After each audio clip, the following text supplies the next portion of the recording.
All right, so here we go. We're gonna rip this water pump out and see if that was our problem with the noise we were having. Maybe we ended up spinning the gear on the shaft. I'm not entirely sure, but I'm gonna time lapse it real quick, pulling all this stuff off and getting the water pump off. We got us a fresh, clean bucket, so we're gonna be able to get a real good look at what the coolant looks like by the time it comes out of the radiator and everything. We're gonna drain all of it, so we should be able to tell if there was metal in it or anything coming from the water pump itself. This will give us a good idea of what it actually looks like.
Okay, so we got the water pump off. I just took out all the bolts, these 3 10mm that hold it on around here. Just took those off, and as soon as I pulled it off, I immediately seen the problem, which I'm glad this was it, because this is a very easy, cheap fix to do versus anything else that sound could have been. So when we take it apart, everything seems okay on the gear side. Nothing seems crazy. But the water pump is not supposed to look like that at all. It shaved so much off of the fins. I'm not sure if this is supposed to be flush. I feel like it is. This whole piece just slid forward and started rubbing on the inside of this housing. And that was the noise I was picking up. Looks like real fine pieces. You can even see where it was resting at. These pieces were resting at on the housing. And filling the housing, it is so rough right through here. Yeah, so it got the housing pretty good. So yeah, it totally ate the housing, and that was the sound I was hearing. But definitely glad it was the water pump and nothing else. So it looks like we're definitely going to have to get a welded one for sure if we're going to keep hitting those RPMs. I would definitely say it's not supposed to have that big of a gap. I mean, all these parts that got put on the motor have like 5,000 miles on it maybe. And I know that this is just because of high RPM stuff. So I just had all this stuff replaced. So it's not like it's 200,000 mile parts. But we're definitely going to need a welded one, because I would assume the coolant just couldn't keep up with the other side being gear driven at those high RPMs or something like that. And then it ended up spinning on that shaft and allowing it to just slide its way out right into the housing. Which I would take it, I'm not the first one for this to happen to, but new to me. So we're going to stop here working on it for today, but we'll get a new water pump ordered and get a good aftermarket one slapped on along with some front end parts. Okay, so taking a look at our coolant, you can definitely tell this is disgusting. It has been sitting for a couple days, so there's a little bit of dust and everything else on top of it. So we're definitely going to have to flush out the system. I imagine a lot of that stuff is from the water pump shredding itself. Not the little floaties on top, but the color, how it's a lot darker than what it was. And we'll probably swap it out to the green coolant after this. We did end up getting a fresh box of goodies for the Duramax, since we ended up messing up the front end moving all the control arms.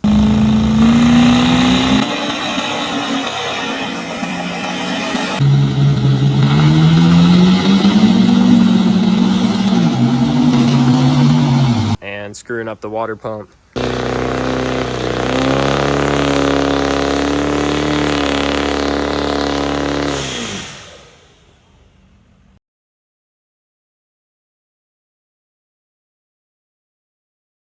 So hopefully we've got all the parts in this one box, and we'll unbox it real quick and show you guys what we got.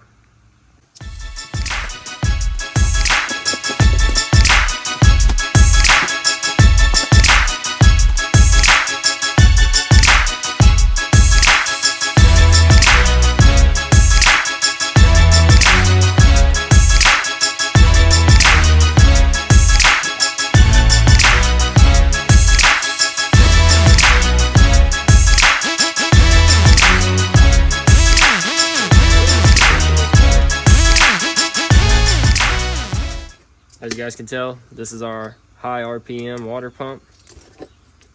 We did not end up going with the welded one because after doing a lot of research, the welded ones are prone to failure.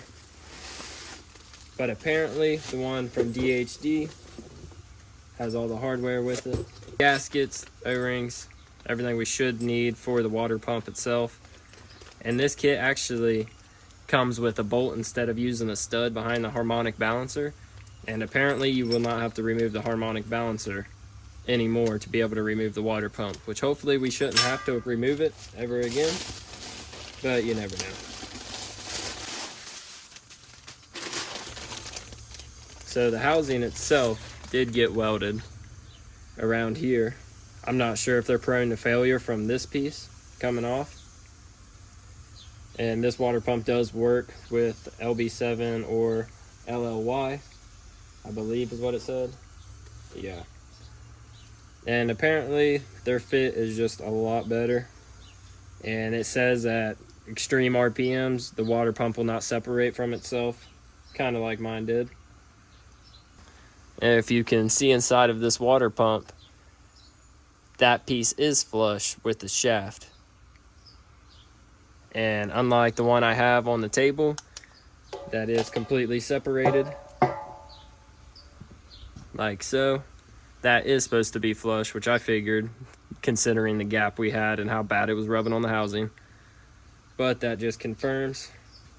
I do see a difference on the gear itself, on the thickness of it. Not sure if that's going to make a difference or not. But I got good faith in this one. I don't believe we'll be having any problems with the water pump anytime soon. So let's open up what else we got. And this is for the front end stuff, which actually I had recommended by somebody watching the videos, commenting on it, which I do appreciate that tremendously, versus me buying a whole new front end like I was planning to do. Bearing support for the steering stabilizer bracket itself, which this bolts to the front differential, has a roller bearing on the top side of it, and it will roll along the edge of this that bolts to the center link. And hopefully we won't have any more of the control arms moving on us.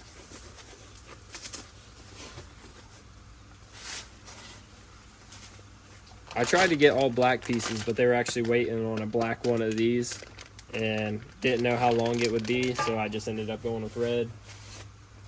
I don't have any red on the truck, but I think it'll be just fine. Nobody's going to see it anyway besides me. So here's our steering stabilizer bracket, which I believe these just bolt to the pitman arm and idler arm, and then the roller bearing will roll across this and prevent the front end from rolling over on the center link itself. So that's awesome, and thank you for recommending this to me.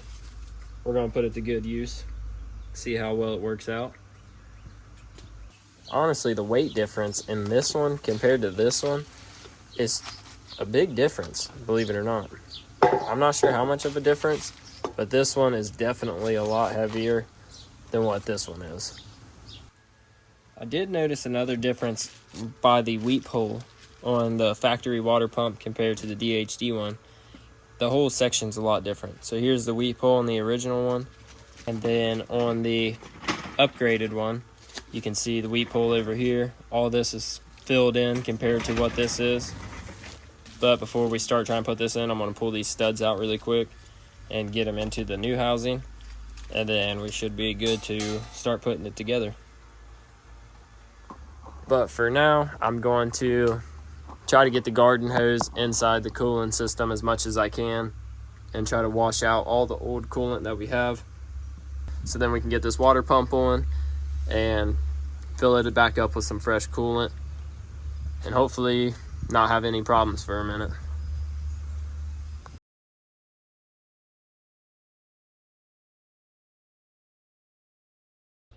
Okay, so we're gonna have to remove this stud right here, because that'll get replaced with the bolt in our new kit.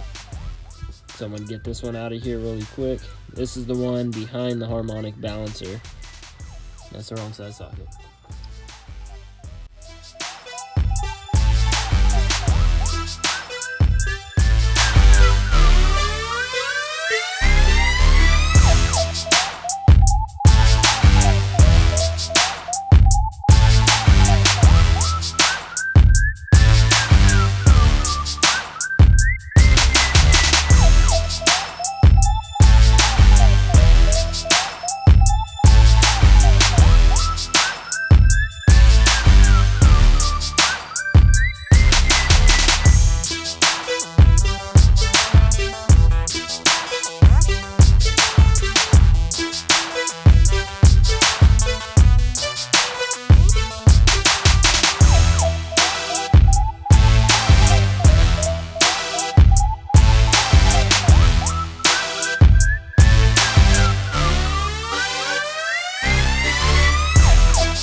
Fast forward a little bit, I went ahead and put the serpentine belt on, put the fan blade on. I ended up filling the whole cooling system back up with water. It came out super gross. But now I think we're good enough to fill it back up with some green coolant. I don't think we'll have any coolant mixing with each other.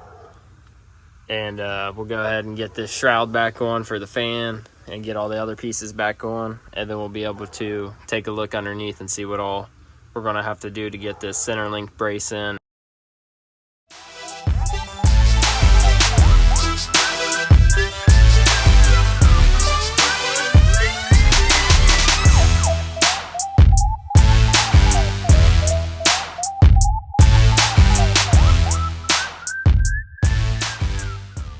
So there was not too much involved in getting this front bracing kit set up. I didn't really bother recording with it.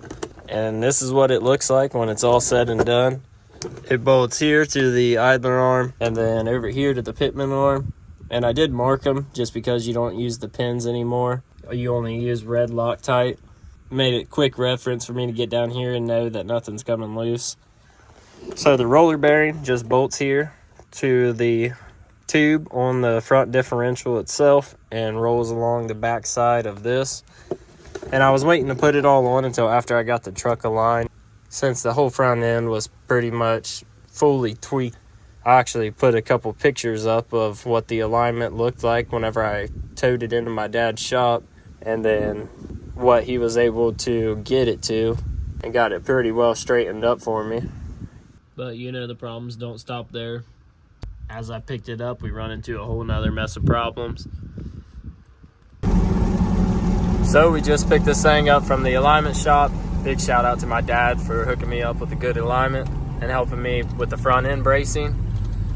And now we have another little sound, unlike the water pump was making. I believe this one is an exhaust leak. I'll let you guys hear that, and we'll try swapping out one of the gaskets on the manifold when we get back.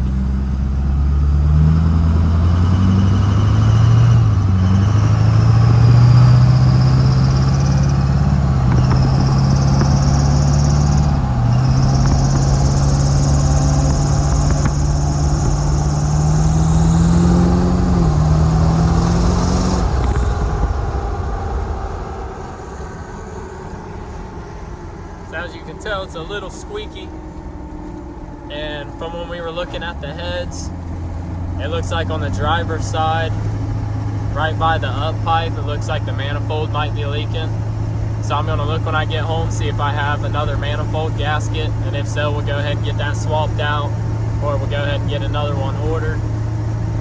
Either way, I believe we've got a little exhaust leak going on. So we'll take a look at it when we get back home, and we'll go from there. All right, so after a quick glance of dropping this manifold off,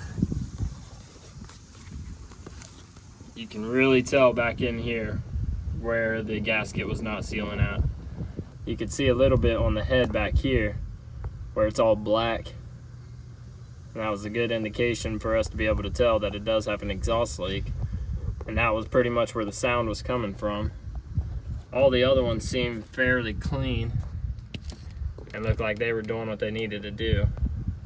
Maybe a little tiny leak over there.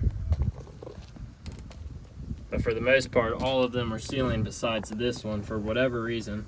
And those two bolts were very tight, so I'm not entirely sure on why we had an exhaust gas failure like that.